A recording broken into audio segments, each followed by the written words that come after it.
Well, thanks very much indeed, Millicent, and thank you to the Frontline Club for organising this. I'm Edward Lucas, and I'm the international editor of The Economist and author of a book on Russia. And it's my great pleasure to welcome Bill Browder and Masha Gessen, who has just produced what I think may be the book on Putin. And I've known Bill for a long time, I've known Masha for a long time, I've read Masha's book, and it was so good I sat down and read it again. It's got some sensational stuff about both the kind of inner architecture of the Putin regime and also Putin the person. But you haven't come to hear me, you've come to hear them. So what we're going to do is they're going to talk for about 40 minutes, and then we're going to have what I hope will be a very lively discussion. And I'd remind you that hostile questions are much more interesting than friendly ones. So if you just want to say, isn't this all just great, then save it. But if you want to say that we're all talking nonsense, that's much more interesting. So I'm going to start off with just asking Masha to outline the key points in your book. And I think the two things that really struck me was, first of all, the way you argued that the sort of St. Petersburg hybrid of organised crime and FSB had sort of mutated in St. Petersburg and then taken over the whole country. That was sort of the first really dramatic point. And the second one was your really devastating portrayal of Putin as a particularly exotic form of kleptomaniac. So perhaps you'd like to just... Thank you, Ed. Right, so the exotic form of kleptomania, actually, I don't think it's kleptomania. We've been calling this regime a kleptocracy. And when I was writing the chapter on his relationship to material things, or one of the chapters on his relationship to material things, I got interested in the definition of kleptomania.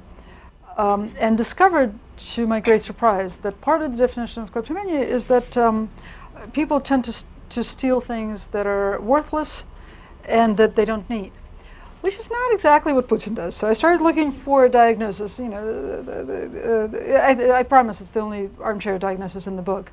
But I started looking for a better term for this, and I discovered that there's this term pleonexia, which is the irresistible desire to possess things that do not rightfully belong to you, which seemed to fit the picture much better.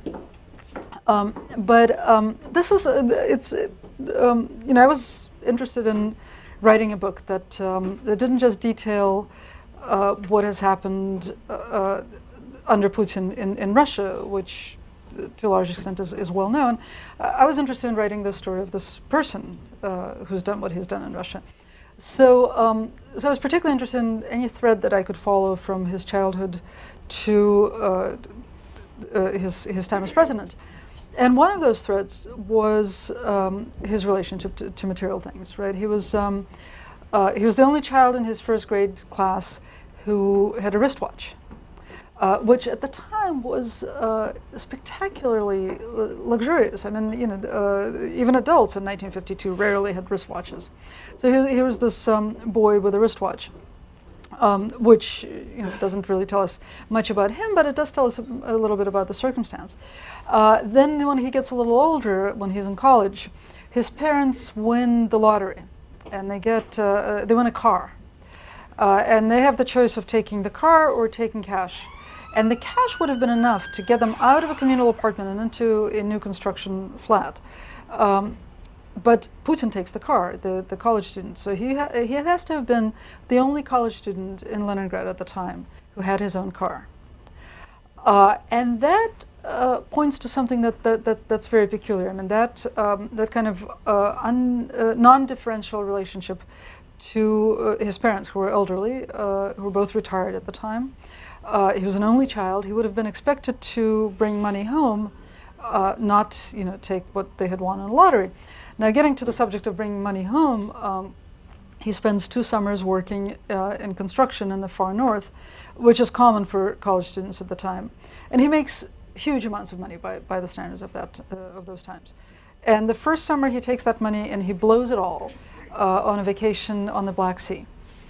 And the next summer, he decides to be more frugal, so he actually goes back to Leningrad with the money and buys an overcoat and a cake for his mother.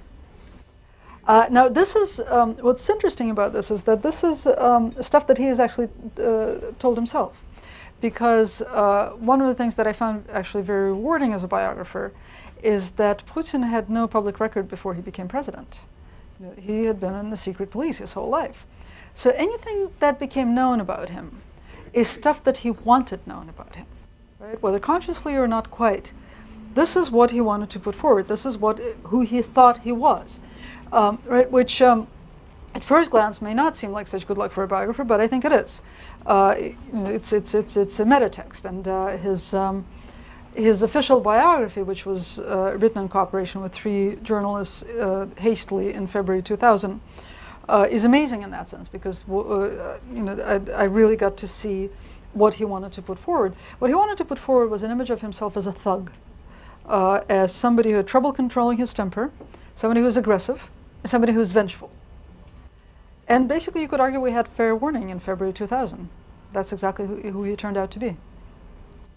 And can you explain a bit more about the regime? Because there's Putin the person, or Putin the thug, as you describe him, but he sits at the apex of a regime that has its roots in the 1990s, but is quite different from Russia of the 1990s, has some roots in the Soviet era, but is also totally different from the Soviet Union.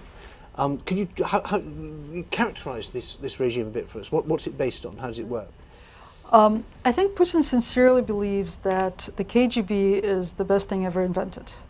And he has done everything in his power, and that's a lot, to reshape Russia in the image of the KGB.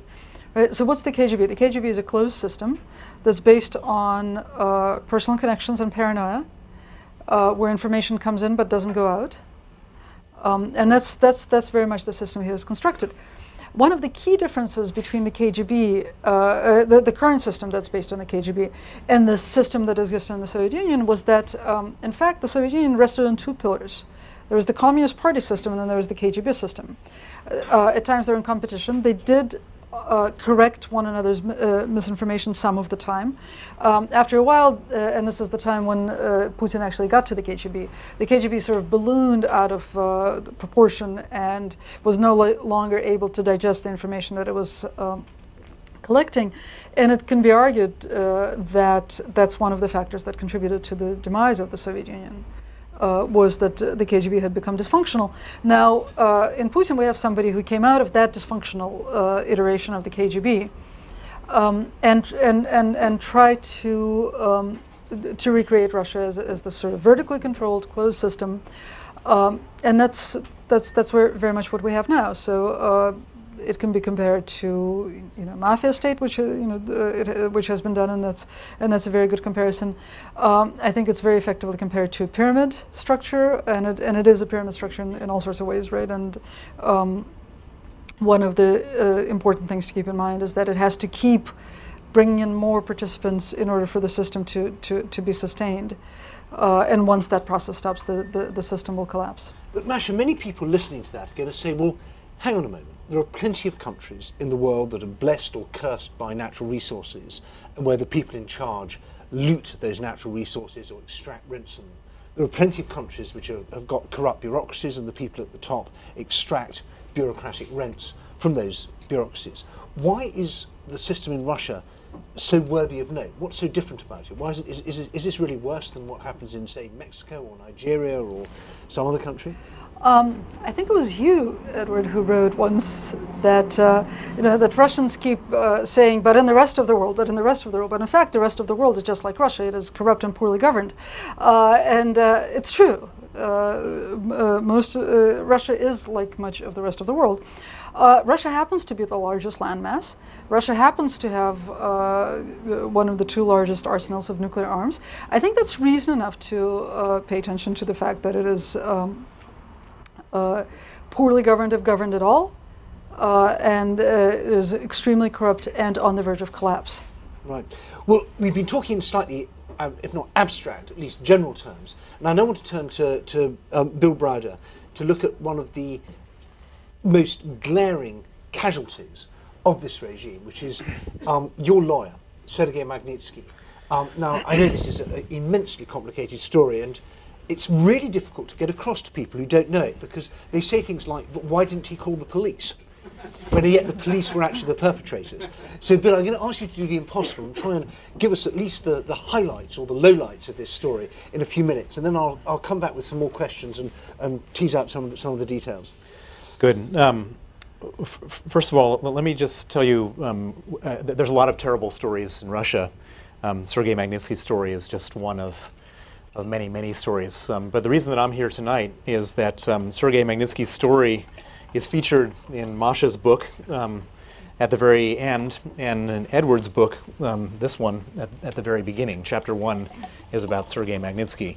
And so, why are both books featuring the story? Because the story of Sergei Magnitsky, which I'll tell you simply and quickly in a nutshell, is the story of how bad things have gotten in Russia. It's sort of the emblematic story of the bare face of Russia from the beginning to the end. Just a little bit about me. I recognize about 20% of the faces in the audience for those who I don't know or don't know me. I was at one point the largest foreign portfolio investor in Russia. I ran an investment fund called the Hermitage Fund, which grew from nothing to about $4.5 billion of money invested in the Russian stock market. I discovered in my life as an investor that all the companies that I was investing in, all the Russian companies, were basically losing all the money that they should have been sharing with the shareholders to a bunch of corrupt officials and corrupt management. And I decided to do something about it, which was to publicize the corruption by researching how it was done and then sharing it with the Economist and the Wall Street Journal and various other newspapers. And as you can probably imagine, that didn't make me a very popular figure in Russia. And in 2005, I was expelled from the country. And then the real trouble began. And the real trouble was something that's it's truly heartbreaking. In about 18 months after I was expelled, So, Bill, hold on. You need to be sitting down for this story, so the people standing at the back should try and find some. There's a space here, space there, and some comfortable ones there. Sorry, Bill, carry on. No problem. Actually, let me just say something that after I was expelled from Russia, I had the good fortune of not wanting to suffer the same fate as Michael Hordakovsky, and I was able to sell everything that we had in Russia quickly and quietly, and to get all of our money out of the country. And people often ask me, how is it possible that you're able to sell everything and get your money out of the country? And I have a very interesting analysis of Russia, or the Russian regime, which is that they're truly evil, but they're actually very incompetent at executing their evil.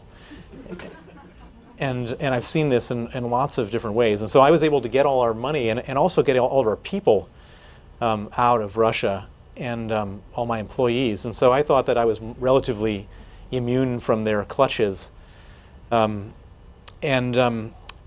months after I was expelled, which is quite a long time if considering what had happened, the 25 police officers raided my office in Moscow, and 25 more police officers raided the office of my American law firm. And they were specifically looking for the stamps and seals and certificates from the investment companies through which we had invested all of our money in Russia.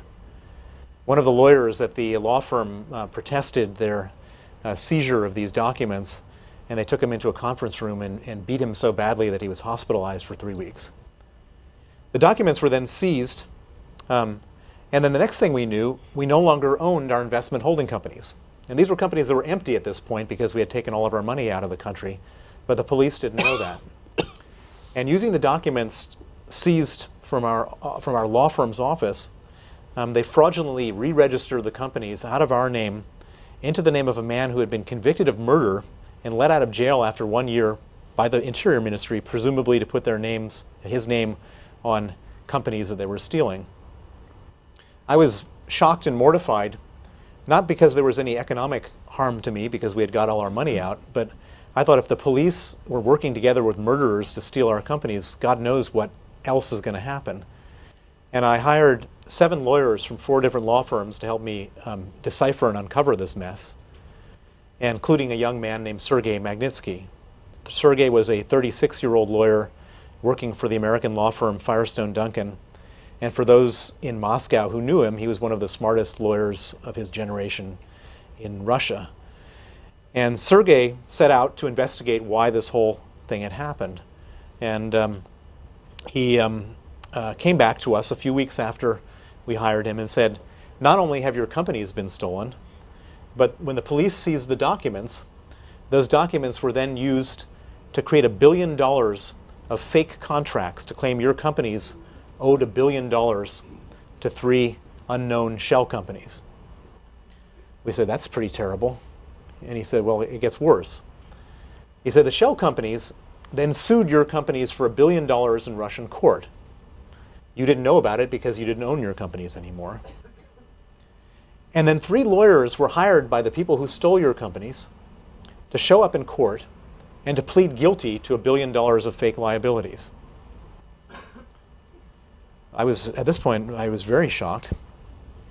Apparently the judges saw nothing unusual about a plaintiff and a defendant immediately agreeing to $1 billion of claims in court. No arguments from the defendant whatsoever. And the judges just stamped the claims and issued $1 billion of judgments against our companies. And then the police, the same police officers who raided our office, then raided all of our banks looking for $1 billion of assets.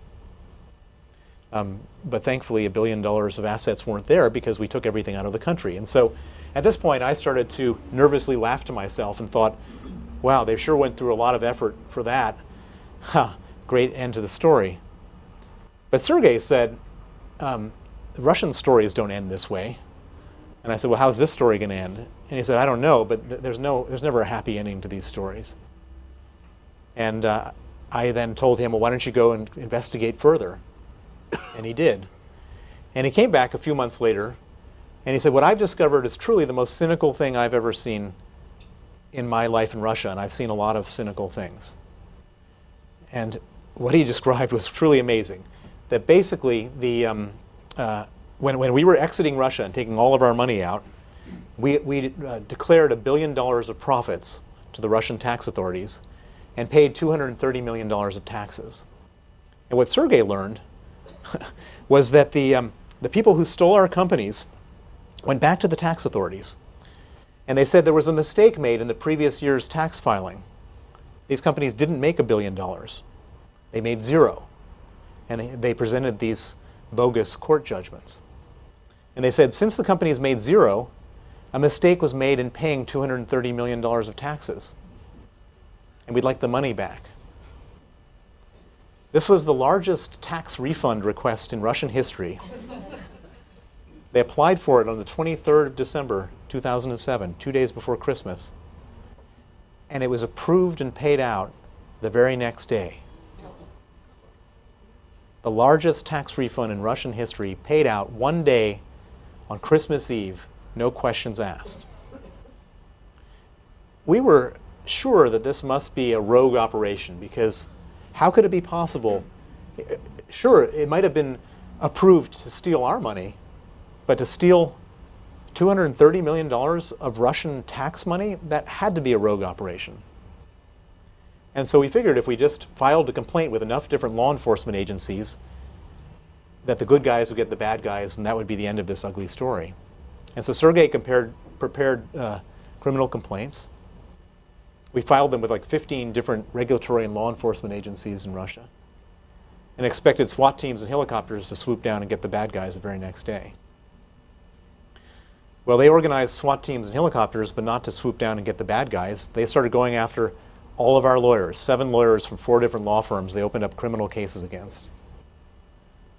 And I could have never imagined that our lawyers would be at risk, and I was deeply troubled by this. And I went to each of our lawyers and I said, I'm sorry this has happened. I understand the danger you must be under, and I think we should get you out of Russia as quickly as possible at my expense so that you're out of harm's way. And it's not an easy conversation to have, to ask a 45-year-old lawyer to leave the country at a moment's notice where maybe he doesn't even speak English and go into exile. But 6 of the 7 lawyers that we hired left and came to London. But Sergei said, I'm not leaving. I've not done anything wrong. I know the law backwards and forwards, and I'm going to stay. And moreover, this is not just a crime against you now, it's a crime against my country, and I'm going to testify against the people who committed this crime. In October 2008, he testified against the police officers who did the raid, used it to get the documents to do this crime. And 1 month later, the same police officers came to his home at 8 in the morning in front of his wife and 2 kids and arrested him and put him in pretrial detention and then began to torture him to get him to withdraw his testimony. They put him in a cell with 14 inmates and 8 beds and left the lights on 24 hours a day to sleep deprive him. They put him in a cell with no heat and no window panes in Moscow in December, so he nearly froze to death. They put him in a cell with no toilet, just a hole in the floor where the sewage would bubble up. And after 6 months of this, he got very ill. He lost 20 kilos. He developed severe pains in his stomach, and he was diagnosed as having pancreatitis and gallstones and needing an operation, which was scheduled for the 1st of August, 2009. 1 week before the operation, his jailers came to him and asked him to sign a confession. And the confession was to say that he stole the $230 million on my instruction. And Sergei was in a very desperate situation at this point, but in spite of his physical pain, he refused to perjure himself and sacrifice his integrity. And he refused to sign this false confession. And in retaliation for that, they abruptly moved him to a prison called Butyrka, which is well known in Russia for being one of the toughest prisons in Russia, and most significantly for Sergei, a place that had no medical facilities. And at Butyrka, his health completely broke down. He went into constant agonizing, ear-piercing pain. And he applied for medical attention on 20 different occasions in writing. And every single one of his applications was either ignored or rejected. They actually rejected in writing his request for medical attention. And on the night of November 16th, 2009, he went into critical condition. They then did move him to a different facility that had an emergency room, but instead of treating him at the emergency room, they put him in an isolation cell and chained him to a bed and allowed 8 riot guards with rubber batons to beat him for 1 hour and 18 minutes until he died. He was 37 years old. Now, how do we know all this? We know it because he wrote it all down. He wrote it all down in the form of 450 complaints that he filed in his 358 days in detention. And as a result of that, we have the most well-documented extrajudicial killing case probably in the last 25 years in Russia. It leaves nothing to the imagination. There is no part of his ordeal that we don't see described in these papers. It says exactly who did it, exactly when they did it, and exactly how they did it. And it's not these documents aren't secret. These documents are now public. And moreover, there's another thing interesting about the Russian system, which is that the people who mistreated him were so concerned about making sure that they satisfied their boss's instructions that there's a document to corroborate everything that Sergei said. And so when he applied for medical attention, there's a rejection document. The use of rubber batons, the authorization for the use of rubber batons to beat him in the last hour of his life. There's a document. There's a document for everything. Now, Masha, as a journalist in Moscow, when did the Magnitsky case come onto your radar? And how do you interpret the reaction to it? So you've seen this very mixed reaction with the kind of the authorities doing phony investigations, coming out with blustering alternative versions of events, sort of slightly xenophobic, saying that it's just Browder complaining because he lost all his money and so on, and then mostly just silence. Take the story on from there, from your end, and tell us what you've observed and what you've interpreted. It's a great question. The Magnitsky case came on my radar on November 16th, 2009, when I called. It was in the newswires that I read in the morning. I didn't pay that much attention to it. I called somebody for a comment that I think late that morning or that afternoon, an entrepreneur, he said, there's nothing I'm going to talk about except this lawyer who died today in prison. Called somebody else, got the same response. And that's how I realized that's the story we should be doing that day, and not whatever story we were working on. I have no idea what that story was that we were working on.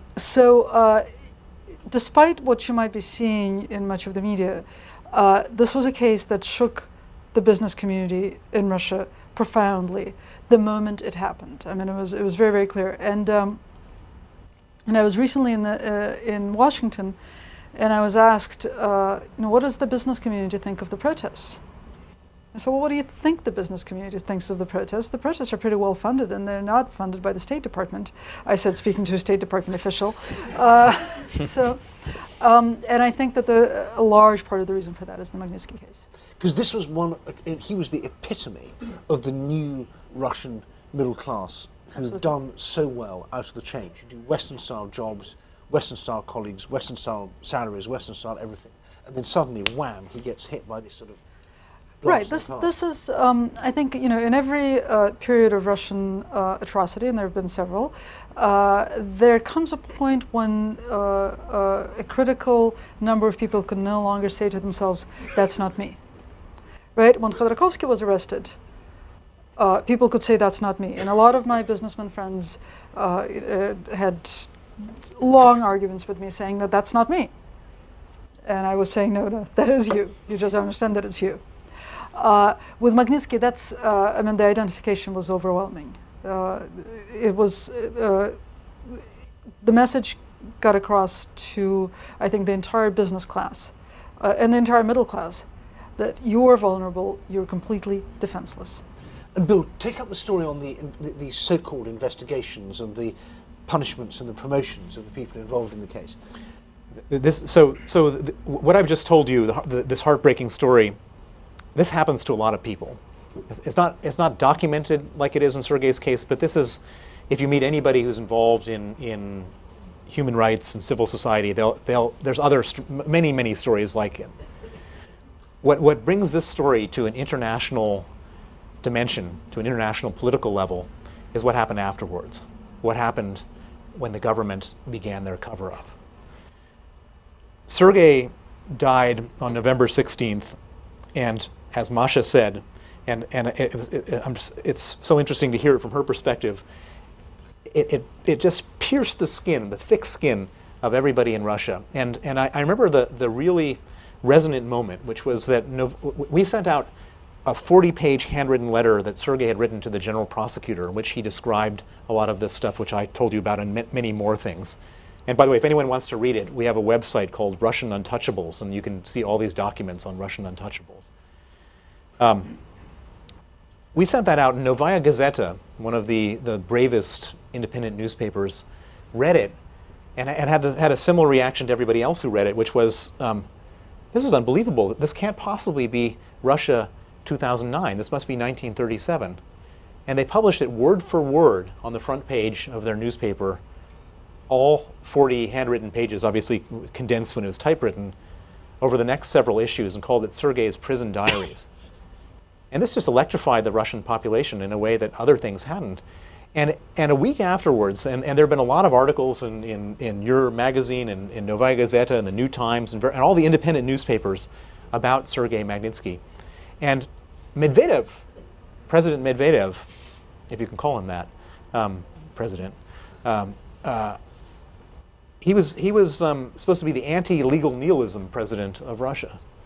And he had a meeting with a woman named Ella Pamfilova, who was his human rights ombudsman, a week after Sergei died. And he couldn't have not discussed this. And so he did.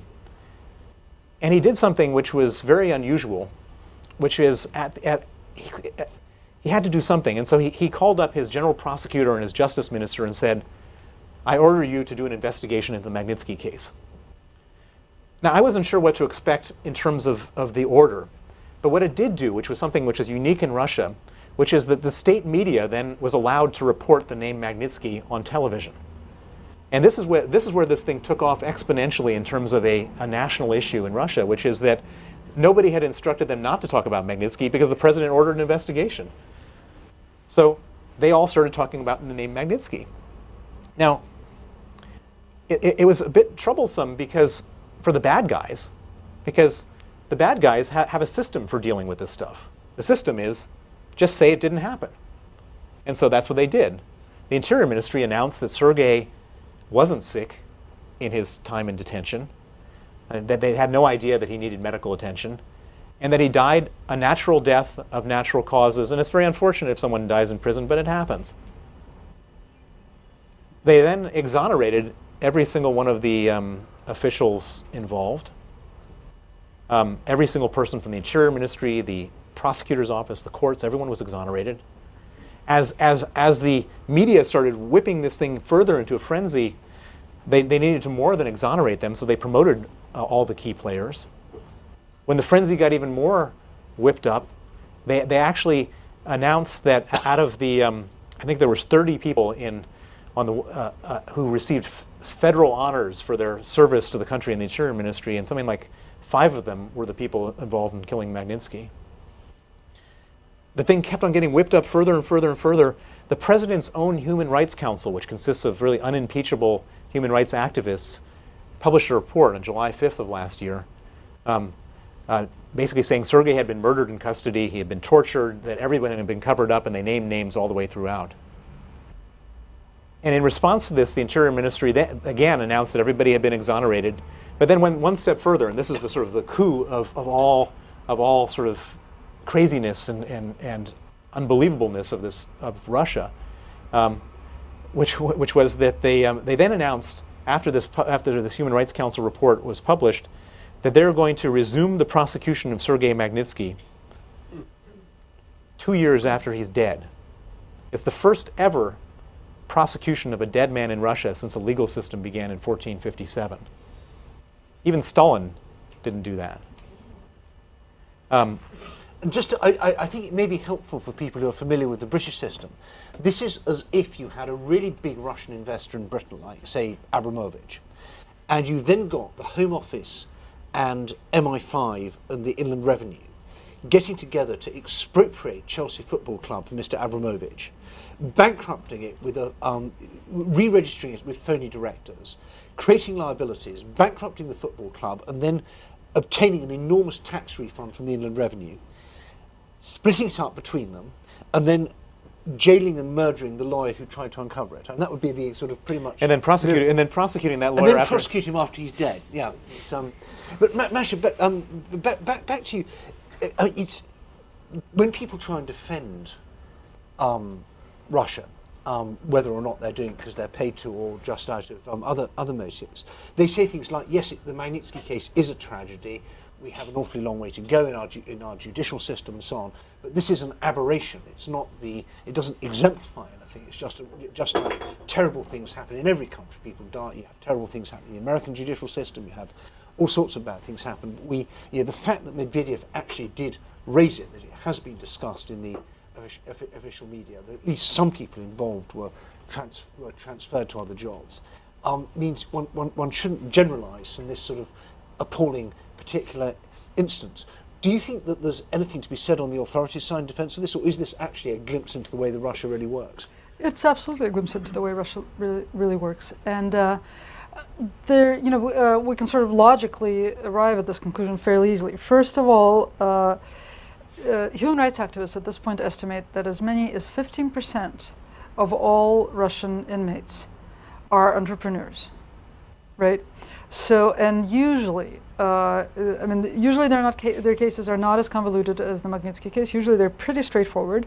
It's a conflict between a better connected business partner and a less well-connected business partner, or just somebody who wasn't even a business partner, somebody who wants a business that belongs to somebody else and can use his connections to take over that business. Right? One of the most important organizations in Russia involved in the protests and beyond is an organization called Russia Behind Bars, Russideshe, which is an organization of wives and loved ones of entrepreneurs who are behind bars, right? And that's a palpable presence in the country. So you can see how important a part of our existence that is. That's one thing. And another thing is that if you think about it, I mean the systematic embezzlement that Bill described, and the systematic persecution of Sergei Magnitsky would have been impossible if officials at all levels hadn't been involved. I mean, you don't rob the tax police blind or the tax authority blind of $230 million in a day, unless you're in cahoots with somebody who's very high up on the tax police.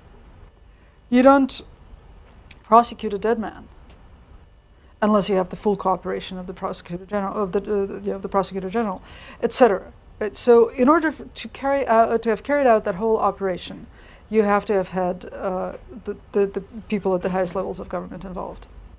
Just do a quick test of the audience. Hands up, everybody in the audience who had heard of the Magnitsky case before they came here. That's pretty good. Well, the remainder of you've heard about it now. So, and also another quick test. Hands up, everyone in the audience who was born in either Russia or the Soviet Union. Right. Good. Okay. Thanks.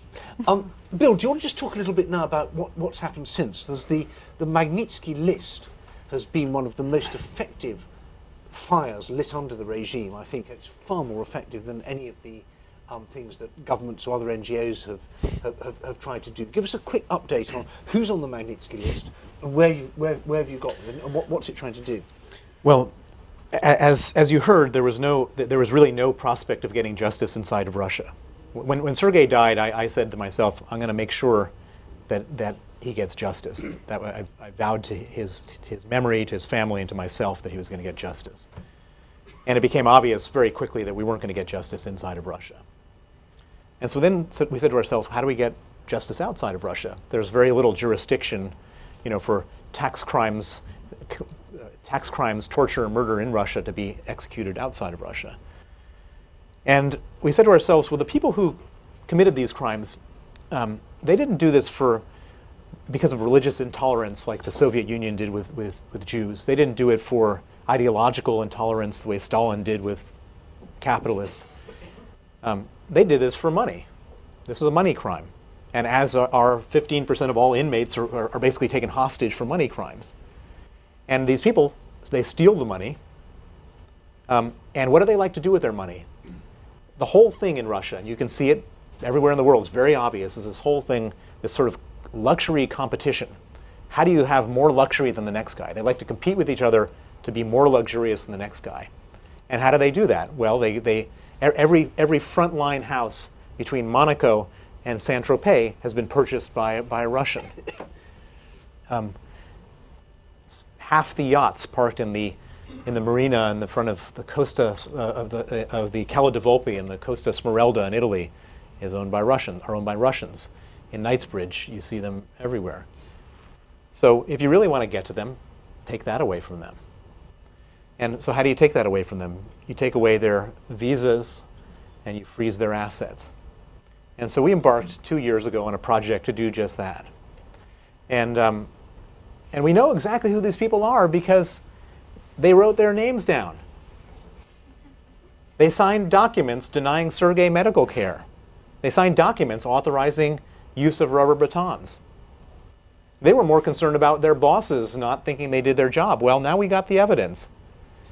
And so we went to the US government and we asked them to deny visas for the people who killed. This is 60 named individuals. 60 named individuals. And these are not, I'm not talking, we didn't name Putin, but we named the Deputy General Prosecutor of Russia because he signed a document. We named the Deputy Interior Ministry because he signed a document, and 60 other people. One thing led to another, and I don't want to take too long about this, and we ended up getting a piece of legislation called the Sergei Magnitsky Rule of Law Accountability Act, which is going through Congress right now. It would freeze assets, cancel visas, and name names of the people who killed Sergei Magnitsky, as well as people who perpetrate other gross human rights abuses. There are 32 senators that have co-sponsored the legislation, half Democrats and half Republicans.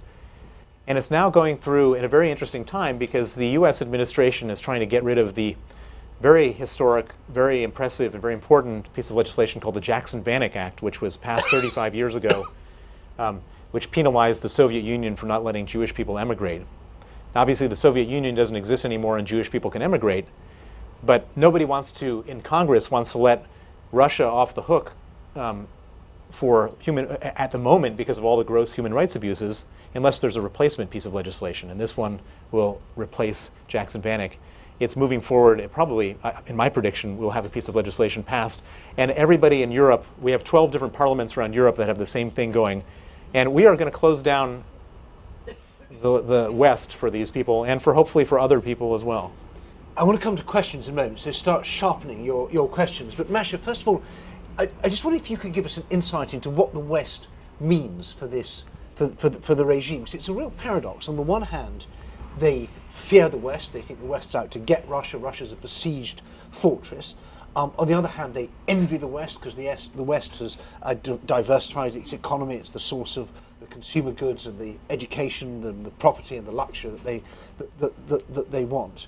And in a way, they have also a kind of Soviet feeling. The West is decadent and not as good as Russia in other ways. So can you unpick that a bit for us? What does the West mean for the regime? Well, I think that I agree with the whole list that you just presented. But more important than anything else, it's the place where they keep their money. It's you can't keep money in Russia. You just heard why you can't keep money in Russia. So if you get money, I mean, there's always somebody who's even better connected than you are. So you still have to take your money out of the country. So it goes to Switzerland, it goes to Liechtenstein, it goes to it goes to the south of France, it goes to London. It has to go out of Russia. So in a way, in addition to all the things you listed, the West is their home. And that's why Bill's scheme is so incredibly effective. It's because it's basically telling them you are not going to be able to go home. Right. Okay, let's have some questions. If you want to introduce yourself, that's very nice. If you don't want to introduce yourself, that's fine. But what you must, wait for the microphone. Go ahead, sir. Yes, Alex Goldfarb, thank you very much for your presentations. I have two questions, one for Bill and one for Masha. The question for Bill is that you haven't accounted for the $230 million stolen, who the beneficiaries are. The rumor is that the top man in this pyramid is the Minister of Defense, Mr. Serdikov. Can you comment on that? The question to Masha. There is a debate going on in Washington about the recent surge of anti-Americanism in Russia, which is tremendous. And this is, by the way, something that differs Russia from other oil-rich and gas-rich countries. Most of them are pro-American dictatorships, whereas this is, as I've just mentioned, looks to be anti-American. Now, the American administration, in the person of Mr. McFaul, the U.S. ambassador, has publicly discounted this anti-Americanism, saying that that's nothing. We don't understand why. It's a pre-election tactics, but basically we are big friends. So can you comment on whether this new anti-Americanism or old anti-Americanism is intrinsic?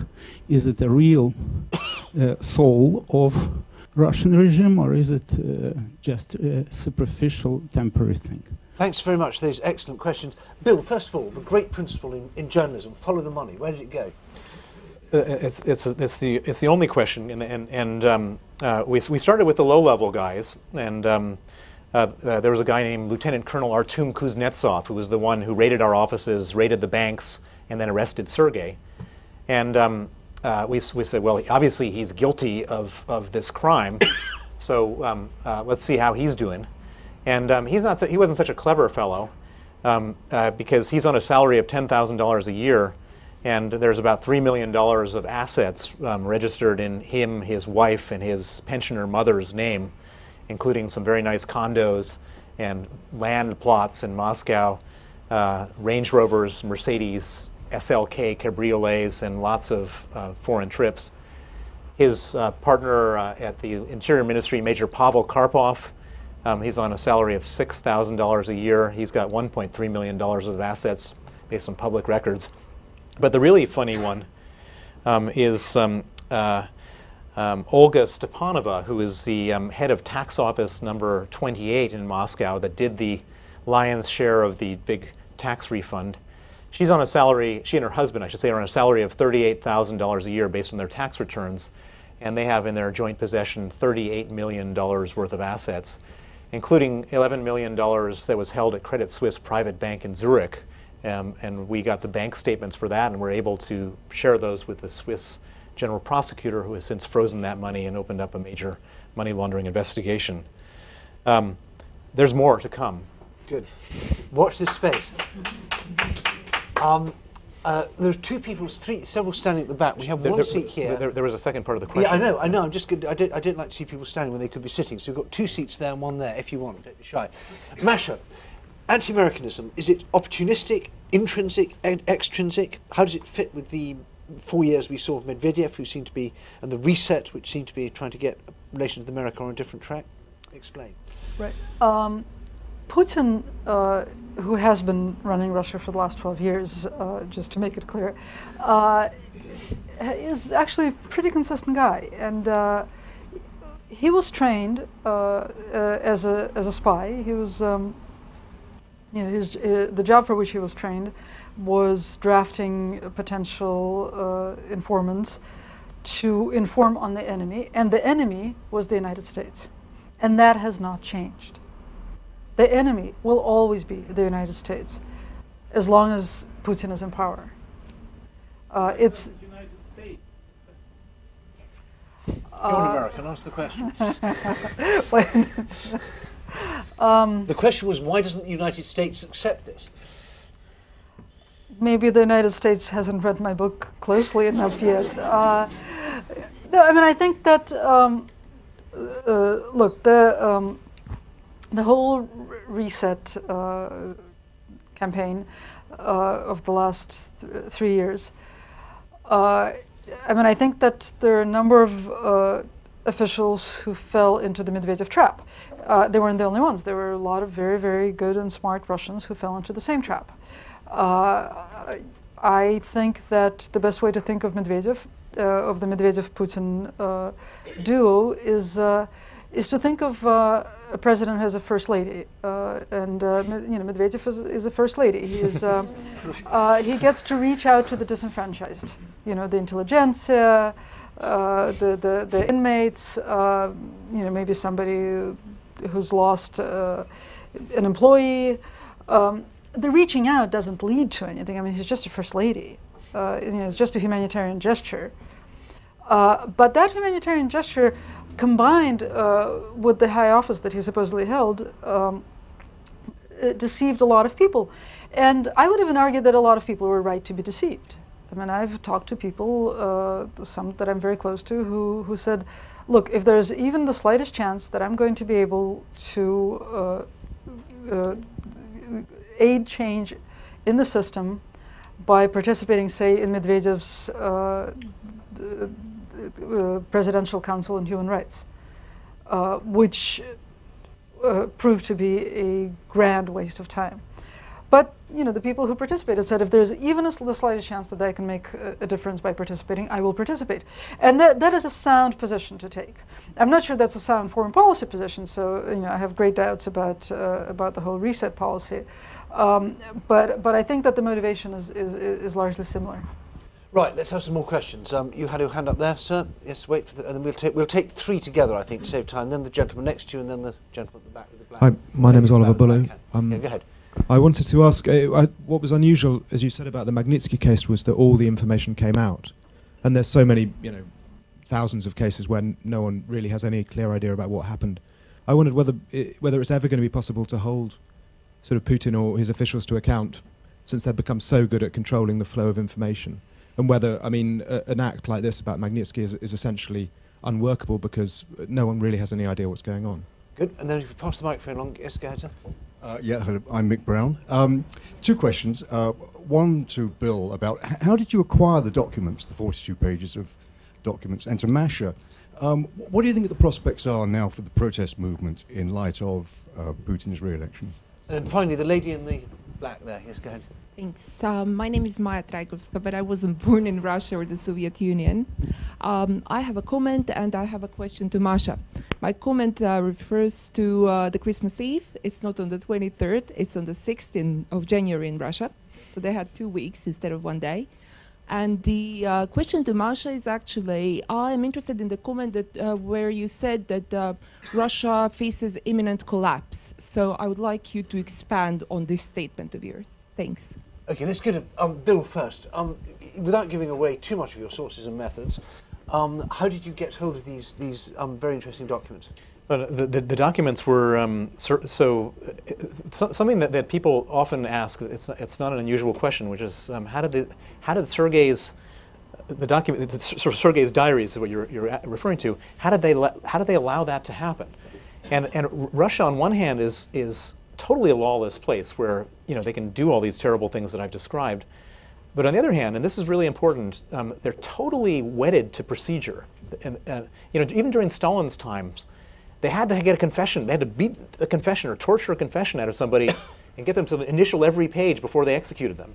And they allowed him to file his complaints. And so every month or so, he'd give a stack of complaints that he wrote by hand in his cell with his pencil to his lawyer.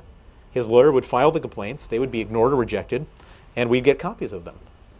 And just to follow up on the Christmas Eve point, the tax refund was paid out on Western Christmas Eve. Western Christmas Eve. Which is that's a symbolic rather than an act. It has nothing to do with Russian Christmas. And then to answer your question about the my goal. If people say, well, what? So I've been on this campaign for 2 years. What's my goal? And my end goal is not just to get sanctions. That's just an intermediate goal. What I'd like to do, and part of the reason why I carry on doing this day in, day out, is that I believe, and this will go into a question that Masha will answer in a second, is I believe that the regime is not a sustainable regime when they're stealing money, when they have 10,000 people stealing all the money and 140 million people living in poverty. And I believe that the regime will change, whether it takes 2 months, 2 years. Masha can probably comment better than me on that. But when the regime does change, I want the Magnitsky case to be, when they set up the provisional new Russian government, I want them to have the tribunals of the crimes of the previous regime start off with Magnitsky case, and that's my goal. And I think that we'll get justice eventually, as we've seen in Egypt and various other places. That this case, I want every detail of this case to be so well known that they want to do this as an act of symbolic defiance against the crimes of the previous regime. Masha, we've got this question really has 3 elements. There was a question about the protesters and where they go. Is this fizzling out, just taking a breather? What happens there? And then there's the question of the regime and its durability, which may be different from Putin and his durability. Can you imagine that we could have this sort of kleptocratic ex-KGB regime without the first person, that they could push him aside and trying to renew themselves, bring in another first lady, another Medvedev or something? Or do you think they go down together? And what's the timescale? How long have they got? Right. Yeah, I should make it clear, I did not say that Russia is near collapse. I said that the regime is near collapse. I do think it's facing imminent collapse. It may, as Bill said, take 2 months. It may take 2 years. I can't see that it taking more than that. How do I justify that opinion? There's, as I said, the regime is structured like a pyramid. And in order for the corruption to function, you need small-scale corruption at the bottom to enable huge corruption at the top. You need the participation of low-level bureaucrats to carry out things like the falsification of elections. Now, here's an interesting point. It's been very widely reported that the presidential election on March 4th was brazenly rigged, and it was. But it was brazenly rigged in a new way, because the old way stopped working. Right? They created all these supplementary voter rolls.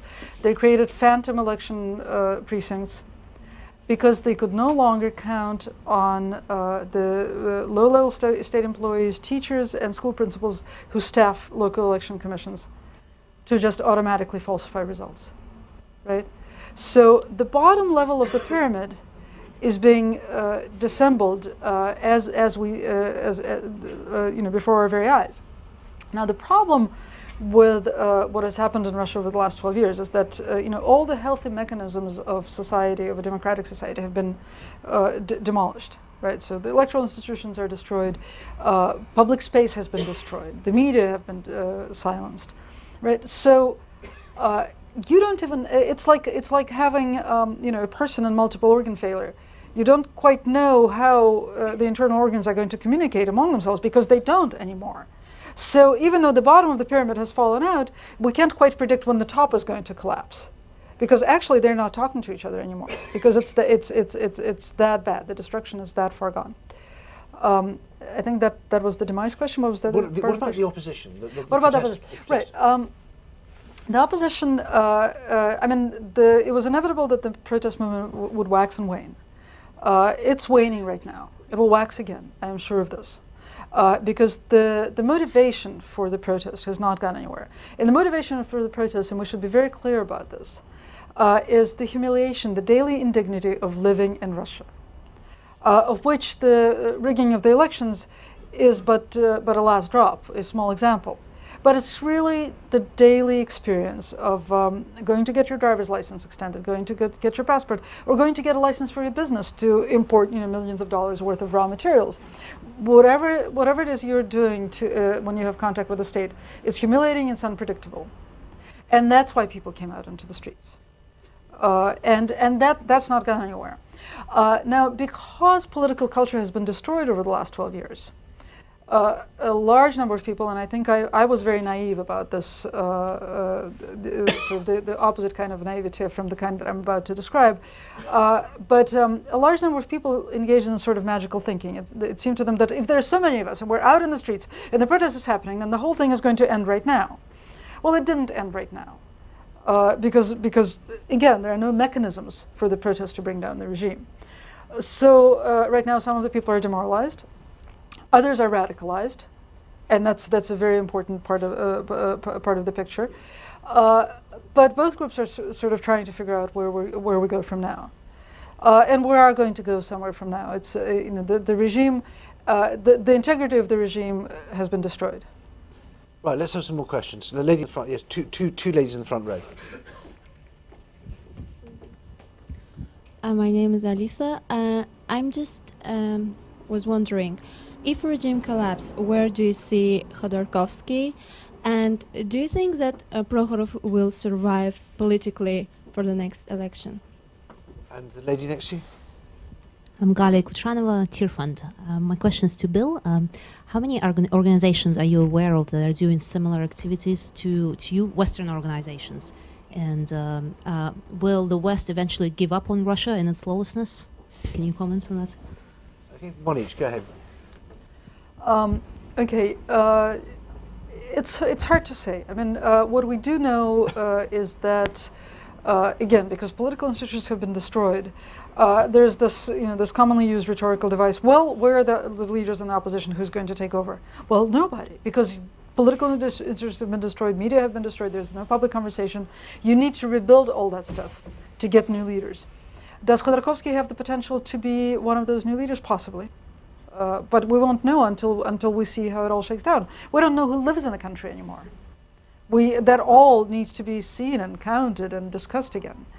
Now, Prokhorov has... Explain who Prokhorov is for right. the people who oh, yeah, you people are not from New York. You don't know who Prokhorov is.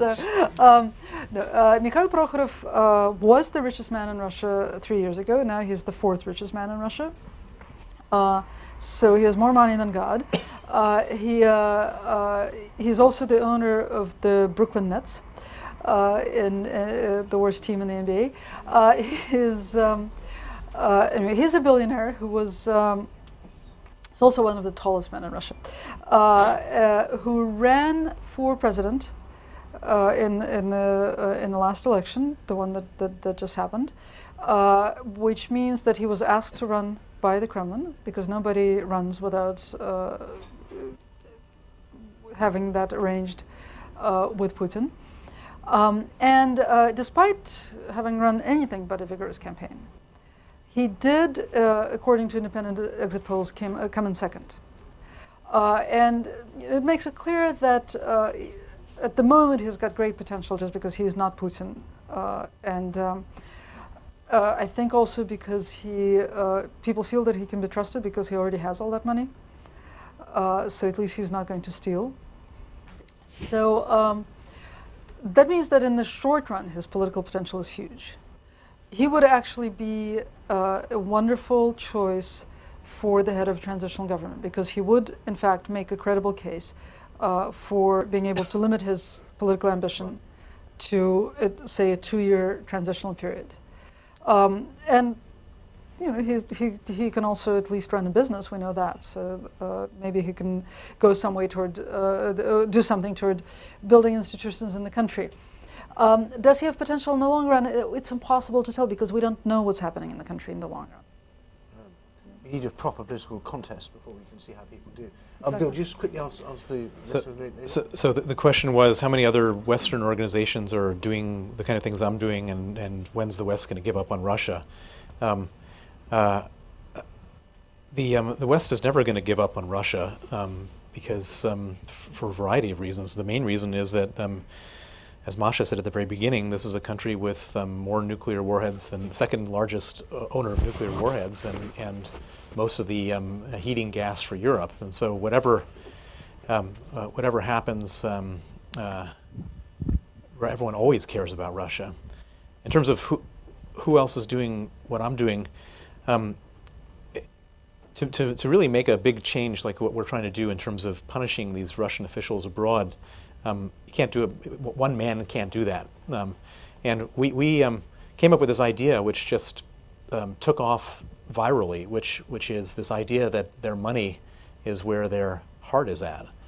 And I would say that there's probably, like, across the world, there must be like 150 organizations that one way or another are involved in lobbying, helping, and facilitating this sanctions legislation all over the place. And what's most remarkable is in Washington, when we took this law, the Magnitsky Law, and it started out as just a Magnitsky Law, just for Sergei Magnitsky, and about 10 or 12 victims of other atrocities came forward to Senator Cardin and McCain, who were the co-sponsors of this law, saying, could you add our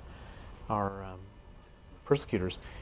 And when we broadened it, people fanned out across Capitol Hill lobbying for this. And basically everybody, and not just foreigners, but Russians going to Washington, are all lobbying for the same thing. Everyone has found the one thing, the Achilles heel, the thing that they care about. And that's why I'm so optimistic that this is going to happen, is because we finally found the policy that makes these guys squirm. Gentleman in the front row, and then Masha in the stripy black and white. So I'll give her a... Go ahead, sir. Just sorry to go backwards, Christopher McLeod. Do you think there is a possibility that Irina Prokhorova might be not only a much better leader, whether transitional or eventual, for Russia than her brother? No. At all? No. That was a very specific question, very short answer. Masha, go ahead. I've got 3 questions, but some of them are quite brief. One is, Masha, about your book. I was wondering about the period of Putin in Leningrad before he came to Sobchak, but when he was a KGB officer, because I know somebody who distinctly remembers how Putin was present at the search in his flat. He was a Leningrad dissident. For reasons of his own, he doesn't. Yeah, he doesn't speak about it. But I just wonder whether you managed to research about this period of his life and found any people who had similar experience. That's question number 1. Question number 2 is to Bill. Why are you so positive that the Congress will support the Magnitsky Law when we know that President Obama is so reluctant to link human rights and relationship with Russia? Or do you hope that it will happen with the next administration if it comes after him? And the third question is both to Masha and to Edward, because I know that you also supported this idea that Putin might have to go within the next 2 years. what sort of scenario can you envisage when the regime is fighting so hard for survival, while the people in Russia, apart from a certain group of people, are really not that eager to Masha, fight? If I didn't love you so much, Masha, I'd have shut you up. And in future, in future, one question per person, strictly. So you've got about 20 minutes to go. But as you did ask 3, we will, and I shall abuse my position as chair and say, I think that Putin will be at his weakest when there's next a crisis.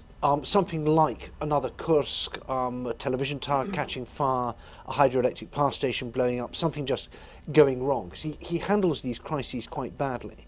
And I think that will create a moment of vulnerability, which in the past he's always got out of because of his huge personal popularity. It's been this strange cognitive dissonance that if you ask Russians, well, do you think health, education, transport, criminal justice, anything is good, they all say, no, it's bad. Corruption, the rest of it.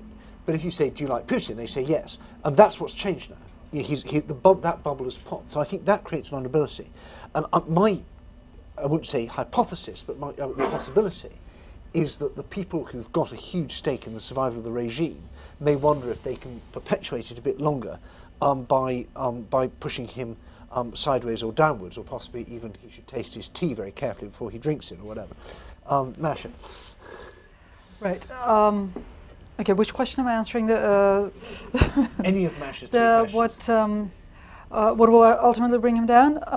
Well, first of all, I think there's a false premise at the base of your question, which is that there's only a certain group of people who are involved in the protest. That's absolutely not true. The protest movement has been a true broad-based movement, and that's true at the top and at the bottom. At the top, you see, left-wing radicals and 90s rightist liberals sitting down at the same table for the first time ever, consistently, sustainably, working against the regime. That's unprecedented, and it's huge. At the street level, you see the same thing. I mean, there was a very significant thing done on December 24th during the protest in Moscow, when the organizers actually commissioned a poll. And the poll showed that, contrary to conventional wisdom, which is that it's just the middle class, it was a cross-section of working-class working-age Muscovites, right? So 15 to 61, well, it was Moscow, so they were Muscovites. I mean, 18% were Moscow region, right? But obviously a majority live in Moscow because it was in Moscow. But they, all levels of income, all levels of education, 7% below poverty level, only 5% wealthy. That's pretty much Moscow, right?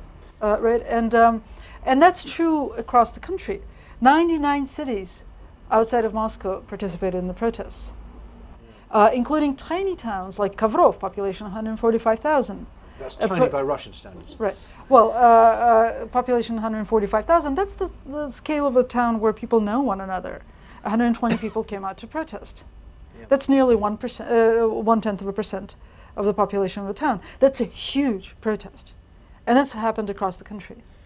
Bill, just deal with the question, what happens if as with many things that Congress votes for, the administration says, sorry, national security, we can't do it? Well, so let's just imagine this, Masha. Here's the question for Obama: is he going to veto in an election year a piece of legislation banning Russian torturers and murderers from coming into America? Right. Okay. Now, the gentleman with the white beard has been very patient, and then the gentleman in the blue shirt. Go ahead, sir. Gary Bush. My question is really, almost everything I read in the papers and I hear people discussing is based in Moscow and St. Petersburg. Now, when I lived in Russia, no one cared about Moscow and St. Petersburg. You got across the Urals, they couldn't care what happened. It was monuments and politicians. Why suddenly is it going to happen that the rest of Russia is going to get themselves involved in something which they really have not got the same kind of stake in? The next thing, just as an aside, when you're talking about Putin in Leningrad, and the vision of the KGB. He wasn't really a KGB person. He was in the 5th Division. He was the Stukach with all the people. The rest of the people in the KGB didn't look upon him. So you mean he's a counterintelligence officer rather than a real spy? Yeah, and they didn't look upon him. They actually talked down to him. And this is one of his problems. Okay, gentleman in the blue shirt. So what do you think of the thesis of Litvinenko's book, Blowing Up Russia? I mean, Berezovsky's thesis, of course, which the book, I mean, is a valid conspiracy thesis that Litvinenko or Berezovsky is putting forward or not? Okay, let's have more questions. Who else? There's a hand up there. Yes, the white shirt. For Bill Browder, can I just ask, with such a political and economic system that is rotten to the core and corrupt to the core, to what extent did you assess the risks before you actually invested $4 billion in the former Soviet Union? Right. Go ahead, Bill. That's one for you first, then two for Masha. When I first got started investing, we didn't invest $4 billion. We invested $25 million. And I told everybody, and it wasn't my money, it was the money of my clients. They gave me the money to manage. And the economic proposition was, this stuff is so cheap, it was trading at a 99.7% discount to assets in the West, that I said, all it has to do is go down to like a 97% discount and you've made 10 times your money. And I thought, if they don't take it away from you, you'll make 10 times your money. And if they do take it away from you, you'll lose your money. And there's probably, let's say there's a 50-50 chance of making 10 times your money or losing it. That's probably a pretty good bet. It turned out that my clients made about 35 times their money, not in spite of this tragedy. It was a very economically prosperous thing. But it was all so cheap back then, and everybody assumed that the risks were completely there. And in fact, the risks were overestimated. And we never thought that the government would be involved in stealing their own money. I mean, this was such a convoluted, sort of twisted scheme. It goes beyond just taking my stuff. In a way, it would be less bad if they just stolen it from you as a foreign investor. Foreign investors get ripped off in lots of countries. It was the stealing from the other people. Right. That's what's so strange about this whole thing. It wasn't my money. I didn't lose any money. I lost something much more precious than money, which is the life of a young man. But I didn't lose any money. Now, two questions to you, Masha. First of all, this question of whether what's happening mainly in Moscow and St. Petersburg has any resonance in the rest of Russia. And then this fascinating question about the apartment plot. Does everybody know what we're talking about here with the apartment bombings? I'll go through it.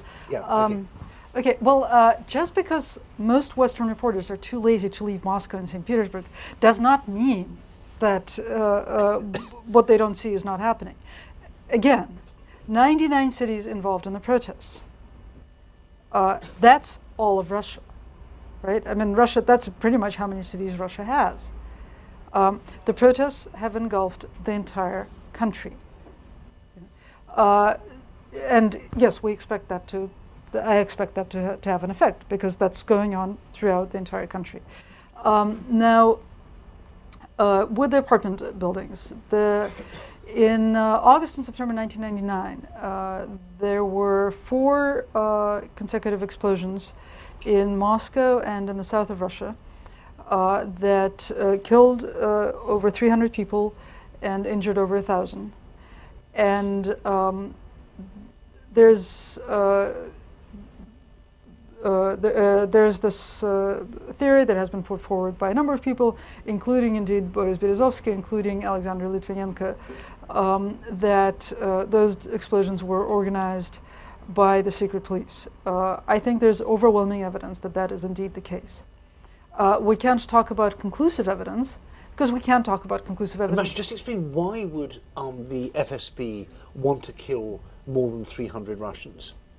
It was a very primitive and very effective ploy to mobilize the country in fear and create an instant base of support for somebody who, to most people, had not existed 2 weeks earlier. Right? There was this faceless man who had been appointed prime minister, young, gray, unqualified, had never held elected office, came out of absolutely nowhere, he needed to be catapulted to power. And he needed to be catapulted to power because he was handpicked by Yeltsin, who was besieged at the time, who was facing losing his office. Well, he had to because he was serving at the end of his second term, which was the last allowed by the Constitution. But what he was facing was probable prosecution by the opposition that would have come to power after he lost office. So he needed to create an instant power base out of this faceless man, having no political basis of support in the country whatsoever. So they reverted to a technique that had been tried before, that has proven effective not just in Russia but in other countries. And was tried last autumn in Belarus. Right. Yeah. Get people really, really scared. And there are few things that can make people as scared as seeing people just like them, you know, in the commuter suburbs of large cities, being blown up in their apartments in the middle of the night as they sleep. And it's also worth pointing out that everybody who's investigated this has ended up dead or in jail. Right. Yeah. And 2 weeks later, there's this incident in the Sorry, so I'm going to have to be very disciplined. city, which was the security of certain officers. Right. I mean, that's one of the bits of evidence. I kind of decided not to go into it because I think it would take up our time. Suffice it to say that there's overwhelming evidence that this was indeed organized by the secret police. And Masha explains it all very well in her book, which is going to be on sale in just a few minutes, with a signature from the author for a very reasonable price of £20. Yes, we're going to I'm just going to take 3 or 4 very quick questions, and then we're going to stop. So, lady there, go ahead. Mr. Browder, I have a question. Which year you entered Russian waters as far as business is concerned? 1996. Quite an experience you had in Russia before you actually had this wonderful Magnitsky list. I take off my hat for what you've done. But I do have a question. I don't know how to say. Why you became disillusioned only in 2005 when all this corruption and terrible things were happening in Russia in front of your eyes? All the years before that, death of, for example, Yuri Shikachikhin, who investigated big corruption with KGB and Sri Kitab, these shops and arms and God knows what. So lots of things happening. And you were successful until 2005. So when Khodorkovsky unfaithful trial happened, not that Khodorkovsky wasn't, what I'm trying to say, and why this Magnitsky story became, why didn't you start big noise earlier when he was just arrested? Very Thank fair question for Bill. We'll take a few more. Who else? Any more hands going up? Anyone think this is all complete? Yes, go ahead, sir. I've got 2 questions for Bill. One. One. I've got to pick one. Okay, so obviously it's quite a long list. It's over 60 people, the Magnitsky list. And it's understandable that you, in your own right, to deny them visas and everything, but effectively all those people get implicated in murder. And there has been no trial and no proper investigation. Do you think that is fair, to take all 60 people murders? Okay, not all murders, some just fraudsters. Can I just a question to Masha? The potential for a trigger of any change of political regime in Russia is inevitably going to be oil, because that's what's fueling the wealth of the country, the popularity of Putin. You know, wages are growing double digits at the moment. This is all fueled by oil, and you know, there's no likelihood that this is going to be falling back to levels we've seen in the past. This is a new world. So, you know, if that's, for me, the single trigger that would cause any political change in this country, you're going to be waiting a long time, I would put forward.